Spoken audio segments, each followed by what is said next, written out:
Well, a new report is predicting that Canada's red-hot housing market will slow down next year. Joining me now from downtown Toronto is Peter Norman. He is the chief economist for Altus Group, the company that did the study. Thanks for joining with us, Peter. So walk us through, what were the key findings from your report?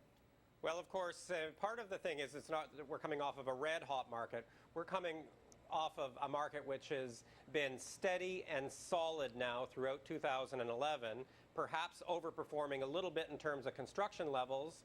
Resale markets have been very steady. Prices have been very steady. Interest rates are good, but we see that there are some risk factors ahead, and that's where we're moving for 2012 to a slightly more modest level of construction. And is this for across the country, or do we see variations? Well, this is a kind of a nationwide analysis that I've just given you right now in terms of those big factors that are taking us where we are down to a slightly lower level. There are always regional variations. We see some provinces are going to be, continue to be pretty buoyant, like Saskatchewan, or even improve into next year with such as Alberta, which is still just recovering from the recession and is being buoyed by in-migration. But certainly some of the big provinces like Ontario, Quebec, BC, they're big ties to the lagging U.S. economy.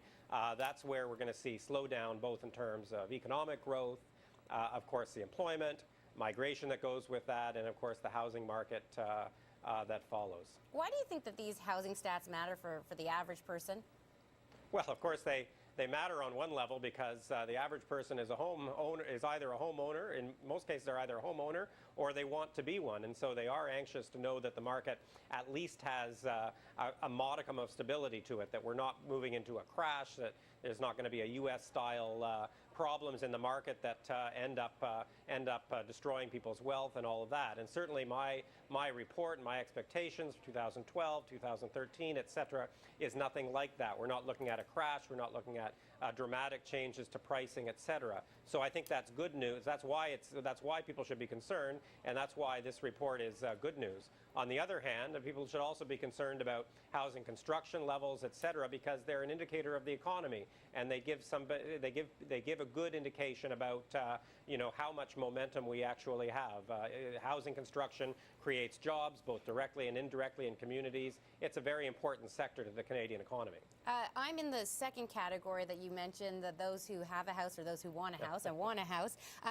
We saw a board that said that home construction will be lower in 2012. I just want to confirm that's what you were saying, correct? That's right. Okay. I mean, and to put that into context again at a national level, this year we're going to have about 190,000 housing starts. We think that that's modestly above demographic demand, sort of longer-term requirements for housing, and so really 2012, 2013 is getting back down to perhaps more normal levels of construction. 100 in the 180,000s, perhaps into the 170,000s over the next few years. So, Peter, you say the market won't crash, but that's still bad news for somebody like me who wants to buy a house, because if not, they're not constructing as many houses. That means the inventory is getting smaller and smaller, and so the seller can make more and more and more, right?